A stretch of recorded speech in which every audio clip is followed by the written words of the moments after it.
Hello students, welcome back to the channel Molecule Mentor. So in this video we'll start with the chemical properties of ether. So next topic है हमारे पास chemical properties of ethers. हमने इसके methods of preparation study कर लिए, इसकी physical properties study कर लिए, ठीक है. सो अब हम इसकी स्टडी करेंगे केमिकल प्रॉपर्टीज़. अब देखिए, अगर केमिकल प्रॉपर्टीज़ की बात कर रहे हैं तो पहले ये देख लेते हैं कि ईथर्स जो हैं वो क्या रिएक्टिविटी लेवल है उनका. So ethers, they are quite inert and the stable compounds. So they are least reactive. ठीक है, reactivity की बात करें तो they are the least reactive of the functional groups. So they are not easily attacked by alkalis, dilute mineral acids, active metals, reducing or oxidizing agents under ordinary conditions. सो ये तो हो गई उसकी रिएक्टिविटी की बात. तो हमें ये पता चला कि ईथर्स जो हैं वो लीस्ट रिएक्टिव हैं in all the functional groups. So अब देखें इसकी केमिकल जो प्रॉपर्टीज़ हैं वो हम स्टडी करेंगे कि फर्स्ट ऑफ ऑल देखें reactions involving the cleavage of CO bond. अगर हम ईथर्स की बात करें तो मान लीजिए ये दोनों ही हमारे पास अल्काइल ग्रुप्स होंगे, ठीक है. सो मान लीजिए ये CH3 है, CH3 है. सो सिंपल लेते हैं. सो पहले हम वो रिएक्शन स्टडी कर रहे हैं कि उस कैटेगरी की रिएक्शंस की जिसमें CO बॉन्ड क्लीव होगी, ये बॉन्ड क्लीव होगी या ये बॉन्ड क्लीव होगी. So ultimately CO bond will be cleaved. So the first category जो है केमिकल रिएक्शंस की ईथर्स की which involve the cleavage of CO bond. So first of all देखिए the cleavage by halogen acid. अब cleavage तो हम study तो कर रहे हैं इसकी रिएक्शंस जिसमें CO बॉन्ड जो है वो क्लीव होगी, ठीक है. सो अब ये है cleavage by halogen acid. HX से क्लीवेज देखते हैं कि क्या हमारे पास प्रोडक्ट बनते हैं.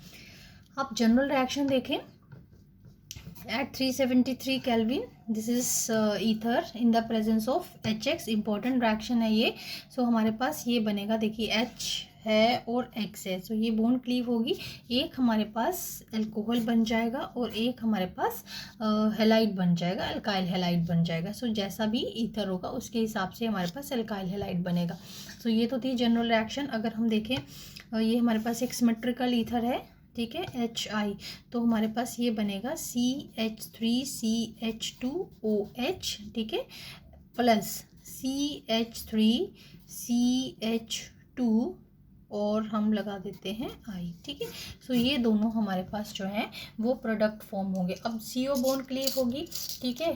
तो ये दो CO बॉन्ड्स हैं, क्योंकि ये सिमेट्रिकल ईथर्स है तो चाहे आप ये अल्काइल के साथ आप I लगाओ या H लगाओ, सो प्रोडक्ट्स जो हैं वो हमारे पास सेम ही बनेंगे, ठीक.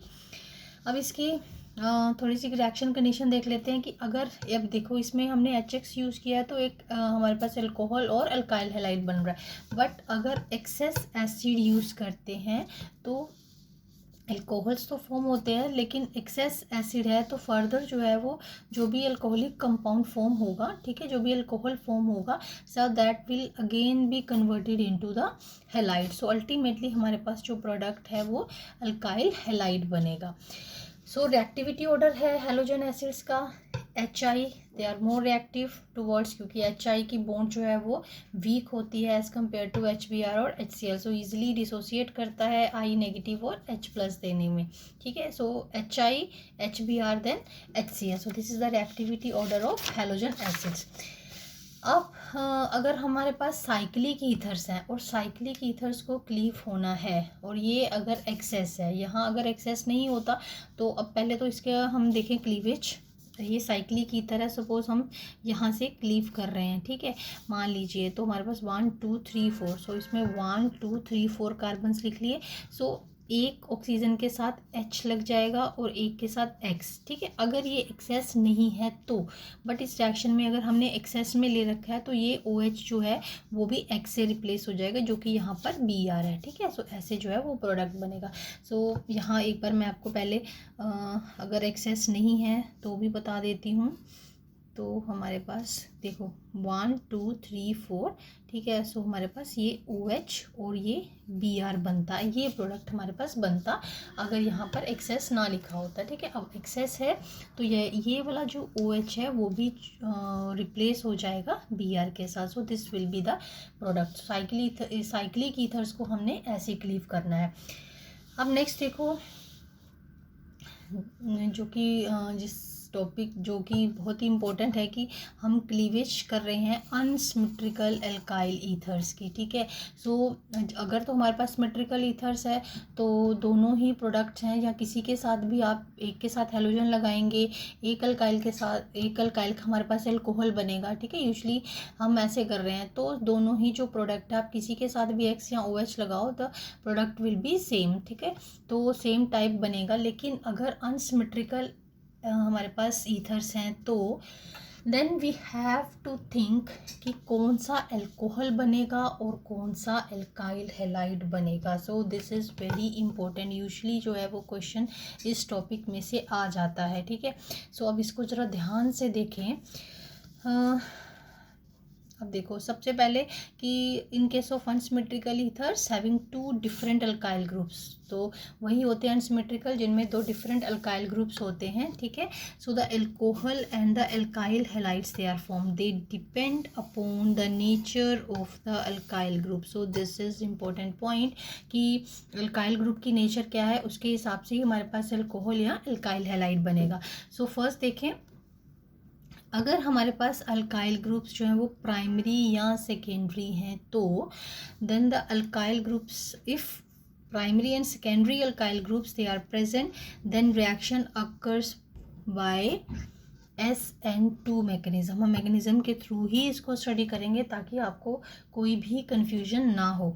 और लेकिन अगर आप याद रखना चाहते हो तो प्राइमरी अल्काइल और ये सेकेंडरी अल्काइल ग्रुप्स में हैलाइड जो है that will always go with the smaller alkyl, ठीक है। जो एल्काइल ग्रुप स्मॉल साइज का होगा जिसमें कार्बन नंबर्स कम होंगे, ठीक है, उसके साथ हैलाइड लग जाएगा। लेकिन ये तो एक याद रखने के लिए पॉइंट है जो कि बहुत बहुत बहुत ही इम्पोर्टेंट है, ठीक है। सो अक्सर इस टॉपिक में से क्वेश्चन आपको आ जाता है। देन अब इसका मैकेनिज्म के थ्रू देखते हैं कि क्यों अगर एल्काइल स्मॉल है, स्मॉलर साइज़ का है, लेस नंबर ऑफ कार्बन्स हैं उसमें, तो हैलाइड जो है वो उसी एल्काइल के साथ क्यों लगता है। देखो अब देखो ये हमारे पास अनसिमेट्रिकल ईथर हो गया एंड दिस इज़ HI। अब HI है सो H+ और I नेगेटिव होगा, तो पहले तो ये जो प्रोटोनेशन हो जाएगी ईथरल ऑक्सीजन की, तो हमारे पास ये बन जाएगा कंपाउंड कि जिसमें ऑक्सीजन की प्रोटोनेशन है। अब नेगेटिव आई जो है, आयोडाइड आयन जो है, अब वो अटैक करेगा। अब देखिए सबसे स्मॉलर ग्रुप आपके पास ये है, तो बैक साइड से अटैक होगा इसका, ठीक है, क्योंकि लेस हिंड्रेंस है। अब अल्टीमेटली ये भी प्राइमरी है हमारे पास, बट इन दोनों को कंपेयर करें तो दिस इज लेस हिंडर्ड। तो आई का जो अटैक है वो बैक साइड से होगा, तो ये SN2 मैकेनिज्म जो है फॉलो कर रहा है, ठीक है। अब ये हमारे पास बन गया methyl iodide and this is ethanol, ठीक है।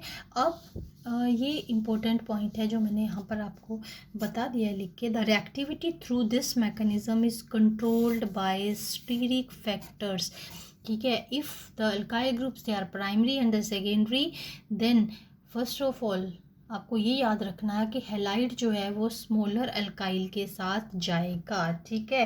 एंड अगर मैकेनिज्म की बात कर रहे हैं सो इन दिस मैनर, और यू कैन से कि अल्काइल प्राइमरी और सेकेंडरी है तो the reactivity through this mechanism is controlled by the steric factor, ठीक है। एक चीज़ समझ में आ गई आपको। देन नेक्स्ट देखते हैं इसके, अगर हमारे पास कोई एक भी अल्काइल जो है दैट इज़ टर्शरी है, then halide formed is a tertiary halide. So this is also again very very important point कि अगर हमारे पास जो अल्काइल हैलाइड दिस अल्काइल या जो भी ईथर है, अगर उसमें कोई भी एक ग्रुप टर्शरी है तो हमारे पास जो हैलाइड बनेगा that will B tertiary in nature, ठीक है। And this is also very very important point. ये दोनों ही पॉइंट आप अच्छे से नोट करके रखिएगा। देन नेक्स्ट इज़ कि क्यों ऐसा है कि प्राइमरी और सेकेंडरी, फिर से रिपीट कर रही हूँ, प्राइमरी और सेकेंडरी अल्काइल ग्रुप्स हैं तो हमारे पास हैलाइड जो है वो स्मॉलर अल्काइल के साथ जाएगा। But if we have tertiary group in the ether, ठीक है, तो टर्शरी ग्रुप है तो हैलाइड जो है वो टर्शरी के साथ जाएगा, जैसे कि इस रिएक्शन में है। अब इसमें ये बॉन्ड क्लीव नहीं होगी, इसमें ये बॉन्ड क्लीव होगी, ठीक है। क्यों ऐसा है देखते हैं। मैकेनिज़्म के थ्रू जो है दैट आपको ज़्यादा अच्छे से क्लियर होगा। अदरवाइज़ दोनों शॉर्ट में पॉइंट्स तो मैंने बता दिए हैं, या तो आपको उन पॉइंट्स को रखना ही है, ठीक है। अब देखो जैसे कि प्रोटोनेशन हुई ऑक्सीजन की, तो प्रोटोनेशन यहाँ जो जैसे कि हमने पहले मैकेनिज्म में प्रोसीड किया था, तो ईथरल ऑक्सीजन की प्रोटोनेशन होगी तो हमारे पास ये स्पीशीज़ बन गई। अब नेक्स्ट क्वेश्चन ये है कि क्या ये बॉन्ड यहाँ से ब्रेक होगा या यहाँ से ब्रेक होगा। अब इसमें ये देखा जाएगा कि स्टेबल कार्बोकेटाइन जो है वो कौन सा बन रहा है।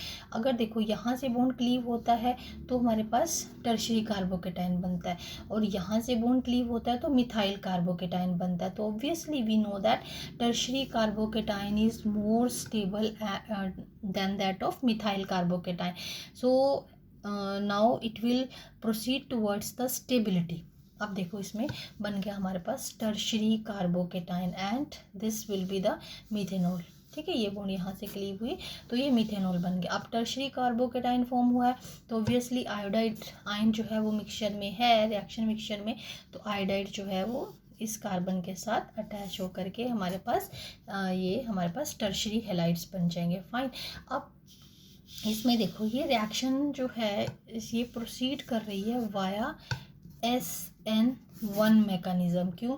क्योंकि पहले इसमें कार्बोकेटाइन फॉर्म हुआ है। Once this is form then the second step that will take place, ठीक है। देन नाउ द रिएक्टिविटी, ये इंपॉर्टेंट पॉइंट है, नोट कर लीजिएगा इसको। The reactivity through this mechanism that is controlled by the stability of the intermediate carbocation. So that is important point. अभी जैसे मैंने बताया कि ये यहाँ से ब्रेक होगा या यहाँ से ब्रेक, इस वाले बॉन्ड ब्रेक होगा, ये CO बॉन्ड या ये वाला, ये डिपेंड करेगा कि कार्बोकेटाइन स्टेबल कैसे कौन सी बॉन्ड ब्रेक होने से बनना। तो यही पॉइंट जो है वो यहाँ पर मैंने आपको लिख के बता दिया, आप नोट कर लीजिएगा, ठीक है। सो होप कि आपको समझ में आ गया होगा कि अनसिमेट्रिकल ईथर्स हैं और halogen you can say halides हैं, hydrogen halides we can say hydrogen halides हैं, तो कैसे आपको ब्रेक करनी है बॉन्ड ईथर्स की, ठीक। CO बॉन्ड कौन सी ब्रेक होगी, कौन सा हैलाइड बनेगा और कौन सा अल्कोहल बनेगा। अब इन केस ऑफ एनिसोल, अब इसमें भी देख लेते हैं मिथाइल फिनाइल ईथर्स में। अब देखिए अगर इसमें भी एक हमारे पास फिनोल बनेगा और एक हैलाइड बनेगा। अब देखो दोनों ही ऑप्शंस देखते हैं। यहाँ तो आपके पास चांस है कि आप ये वाली बॉन्ड ब्रेक करो तो आपके पास ये यहाँ पर OH लग जाएगा, या ये बॉन्ड ब्रेक करो और मिथेनॉल बन जाएगा। बट अगर आप ये बॉन्ड ब्रेक करते हो या आप ये सोच रहे हो कि दोनों ही ऑप्शंस हम देख सकते हैं, ठीक है, दोनों ही देखते हैं पहले। अगर मैं इसका ऐसे स्ट्रक्चर बनाती हूँ तो that will be more clear to you. अब देखिए अल्टीमेटली तो ये बॉन्ड है ना CH3, ठीक।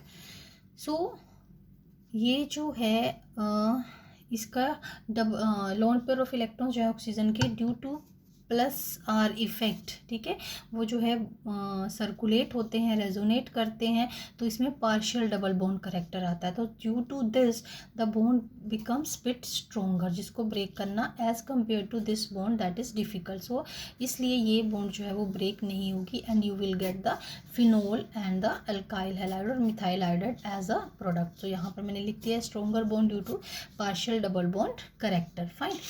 सो ऐसे आपको हर बार सोचना है कि कौन सी बॉन्ड हम ब्रेक करें, कैसे करें, क्या हमारे पास कौन सी बॉन्ड इजी है ब्रेक करनी। अब देखो हमने 3 एग्जांपल्स लिए हैं बट तीनों में क्राइटेरियाज जो है वो डिफरेंट है बॉन्ड ब्रेक होने के। फाइन। देन नेक्स्ट देखिए cleavage of benzyl alkyl ethers. अब हमारे पास ये है बेंजाइल एल्काइल ईथर्स, अब HI। अब सपोज हमने सारी रिएक्शन तो पढ़ ली है, लेकिन अब हमें अपने से सोचना है कि यहाँ ये दोनों हर बार आप करके देख सकते हैं कि ये बॉन्ड ब्रेक करें या ये बॉन्ड ब्रेक करें। सो अगर आप ये बॉन्ड ब्रेक करते हैं तो आपके पास मिथाइल कार्बोकेटाइन बनता है, तो ये बॉन्ड ब्रेक करते हैं तो हमारे पास ये बेंजाइल कार्बोकेटाइन बनता है। सो दिस इज बेंजाइल कार्बोकेटाइन, जो कि मैंने यहाँ लिख दिया separately, that is more stable, ठीक है, ये ज़्यादा स्टेबल है बिकॉज ऑफ रेजोनेंस, ठीक है। So that's why benzyl carbocation once it will be form so easily iodine जो है इसके साथ इसके ऊपर अटैक करेगा, तो you will be getting the benzyl iodide and methanol as the products. Then Diaryl ethers such as diphenyl ethers, they are not cleaved by HI. very important point. even at high temperature. क्योंकि ये दोनों ही bonds जो हैं वो stable हैं, दोनों के पास partial double bond character है. Fine. So दोनों ही bonds जो हैं, it ultimately this will not respond to the reaction, to the cleavage reaction by HI even at higher temperature. So that's all about this reaction जो कि हमने बहुत detail में की है, cleavage of this ethers by halogen acids. So next देखिए cleavage by sulfuric acid. अब cleavage by sulfuric acid next है, that is so ethers they are hydrolyse to give alcohols. अब सल्फ्यूरिक एसिड की presence में जो बनेगा हमारे पास, that will be the alcohol. So दोनों ही ये एल्कोहल फॉर्म करेंगे. ठीक. सो हमारे पास मेन प्रोडक्ट जो है वो एल्कोहल्स ही फॉर्म होगा.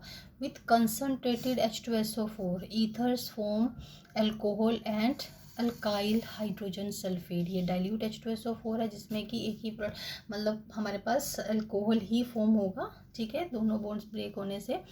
देन अगर हमारे पास कंसनट्रेटेड है तो one will be ethanol and you can से one will be alcohol and one will be alkyl hydrogen sulphate. ठीक है, दिस इज द डिफरेंस. सो अगर हमारे पास फिर से देखिए सेकेंडरी और टर्शरी ईथर्स हैं, दे फॉर्म एल्कीन्स. क्योंकि सेकेंडरी और टर्शरी ईथर्स है और सल्फ्यूरिक एसिड है जो कि एक यू कैन से एब्स्ट्रैक्ट करता है इसको.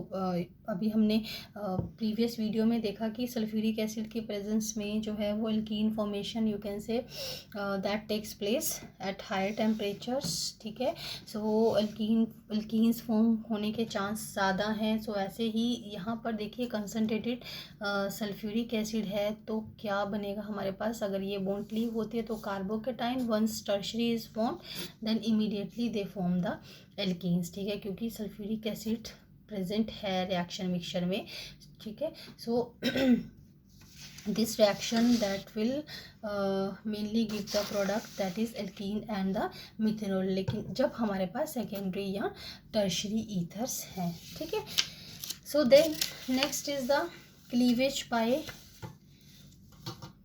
PCl5. अब PCl5 से क्लीवेज है तो हमारे पास क्या बनेगा, क्योंकि ये हेलोजनेटिंग एजेंट है तो दिस हमारे पास हेलो एल्केन्स बन जाएंगे. सो डिपेंडिंग अपॉन कि आपके पास कैसा अल्काइल ग्रुप है और ये साइड प्रोडक्ट जो है that is POCl3 will be formed.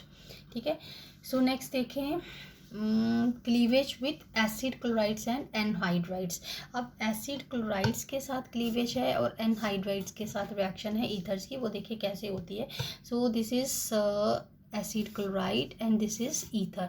अब देखो मोस्टली इसमें हमारे पास, अगर मैं आपको इसको रफली मैंने क्लीव करके बताया है कि ये हमारे पास बन जाएगा हेलो अल्केन और जो मेन प्रोडक्ट जो बनेगा that will be ester. So ester will be the product, one of the product will be ester.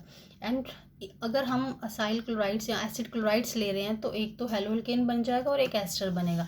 लेकिन अगर हम एनहाइड्राइड्स ले रहे हैं तो only esters will be formed as a product in the presence of zinc chloride. क्योंकि अगर हम इसकी क्लीवेज भी देखें तो अगर ये अल्काइल ग्रुप इस वाले एसीटेट के साथ आ गया या ये वाले एस्टर ग्रुप के साथ आ गया है, ऐसे एसिड यहाँ पर एसीटेट है तो हमारे पास और ये जो जुड़ेगा बाकी वो भी एस्टर ही बनाएगा. सो जैसा भी अल्काइल ग्रुप हो अल्टीमेटली हमारे पास ester will be the main product. ठीक है, सो नेक्स्ट है डिहाइड्रेशन. अब डिहाइड्रेशन जो है in the presence of Al2O5 dehydration होगी ईथर्स की. Then we will get the alkenes as the product and obviously water will be form. So इसमें देखें ये वो वाली सारी रिएक्शंस हमने की है जिसमें हमने इसकी रिएक्शंस की हैं कि ईथर्स की जिसमें CO बॉन्ड जो है वो क्लीव होती है. ठीक है, सो अब देखें इसमें नेक्स्ट रिएक्शन जो है the reactions of ethereal oxygen. Ethereal oxygen mean to say कि हमारे पास अगर ये ROR है तो इस ऑक्सीजन की वजह से कौन सी रिएक्शंस जो है वो ईथर्स जो है वो देते हैं वो। Then first is the action of air. अब एयर की प्रेजेंस में हमारे पास ईथर्स के साथ क्या बनेंगे, पर ऑक्साइड। तो जल्दी से ये रिएक्शंस देख लेते हैं। In the presence of air, ठीक है, and light, ethers they form the hydroperoxides, ठीक है। सो ये हमारे पास परऑक्साइड बन जाएगा। सो ऑक्सीडेशन, सो ये पॉइंट नोट करिएगा, oxidation occurs at the carbon atom just next to the ethereal oxygen that to form the hydroperoxide.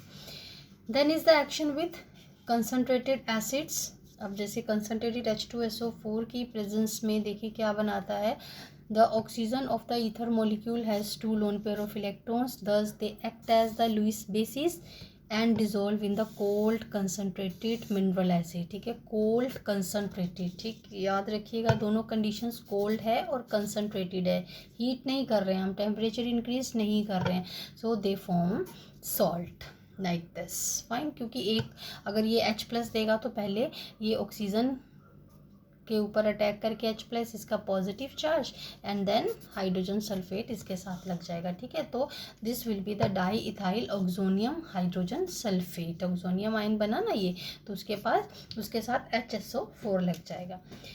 Then है reaction with Lewis acids. अब रिएक्शन विद लुईस एसिड्स, क्योंकि oxygen है, oxygen के पास दो lone pairs हैं, obviously they will act as a Lewis base and it will you can say react with the electron deficient species like BF3 to form a you can say salt, that is यहाँ पर आपकी coordinate bond बन जाएगी, ठीक है, dative bond बन जाएगी, so that is boron trifluoride etherate. So in this way they react with the Lewis acids. So next देखें, ये भी एक इम्पोर्टेंट रिएक्शन है कि ये इसमें इसके साथ diethyl ethers they react with Grignard reagent, तो जो कि हमारे पास है RMgX। ग्रिग्नार्ड रेजेंट के साथ ये कैसे रिएक्ट करता है, क्योंकि ये मेटल है, oxygen it has lone pair of electron, so it can form the this etherate with RMgX और Grignard reagent. So because of formation of this etherate, ठीक है, Grignard reagents they dissolve in ether, so this is the reason that they are able to dissolve in ethers, so that's why grignard reagent is usually prepared in ethers, ठीक है, ethers में ही इनको prepare किया जाता है because of the formation of these etherates। so ये second category थी ethers की reactions की, ठीक है। अब नेक्स्ट कैटेगरी देखिए, that is ring substitution in aromatic ether. So जल्दी से कर लेते हैं क्योंकि ये बहुत बार हमने की हैं एग्जांपल्स और बहुत बार ये रिएक्शंस हमने की हैं। सो अगर हम इसकी ईथर्स की बात करें, ठीक है, जिसके जो एरोमेटिक है ग्रुप हमारे पास, सो देखो फर्स्ट ऑफ ऑल हेलोजिनेशन। सो ये देखिए लोन पेयर ऑफ इलेक्ट्रॉन्स है इसके पास, तो obviously this is ortho and para directing because it will show the positive R effect, so ortho para products बनाएगा। हेलोजिनेशन में अगर हम ये देखें Br2 in the presence of acetic acid, obviously ortho and para product will be formed, para will be in the major, ठीक है, major concentration में हमारे पास पैरा बनेगा। Then Friedel Crafts reactions, so this is Friedel Crafts alkylation and acylation. अब देखिए ये alkylation है, फ्रीडल क्राफ्ट अल्काइलेशन। सो मिथाइल जो है वो ऑर्थो पे लगेगा, पैरा पे लगेगा, क्योंकि अल्काइलेशन है तो alkyl group will be substituted. अब असाइलेशन में देखिए, ठीक है, क्विकली करवा रही हूँ आपको ये रिएक्शंस क्योंकि डिटेल में हमने ये रिएक्शंस प्रीवियस चैप्टर में कर ली हुई हैं, ठीक है। देन असाइल ग्रुप, अब कनेक्शन जो है यू कैन से बॉन्ड जो है वो इस कार्बन से बनेगी, ठीक है, यहाँ मिस्टेक नहीं करनी है। प्रीवियस वीडियोस में भी मैंने आपको यहाँ पर बहुत अच्छे से स्ट्रेस देके समझाया है कि हमें बॉन्डिंग कहाँ से करनी है जब हम असाइलेशन करते हैं, तो ठीक सेम वे यहाँ पर para ortho and para product will be formed, ठीक। Then है nitration, and we know that now concentrated nitric acid and concentrated H2SO4 they are the nitrating mixture, ठीक है। So nitro group will be introduced at ortho and para product, so same way ortho will be in the major, ठीक है, proportion and then that of the ortho, so ortho nitro this product, ठीक है। सो ortho nitro product जो है वो minor होगा, जैसे कि बाकियों में बनाया हमने। So para product that will be the major product, so that solve with the chemical reactions of ether. So हमने 3 कैटेगरीज में, एक बार रिकॉल करवा दूँ, हमने 3 कैटेगरीज में ईथर्स की रिएक्शंस को स्टडी किया है। फर्स्ट है reactions involving the cleavage of CO bond, ठीक है। नेक्स्ट है reactions because of the ethereal oxygen, and अभी हमने कैटेगरी स्टडी किया that is the ring substitution in aromatic ethers. So that's all with the chemical reactions of ethers.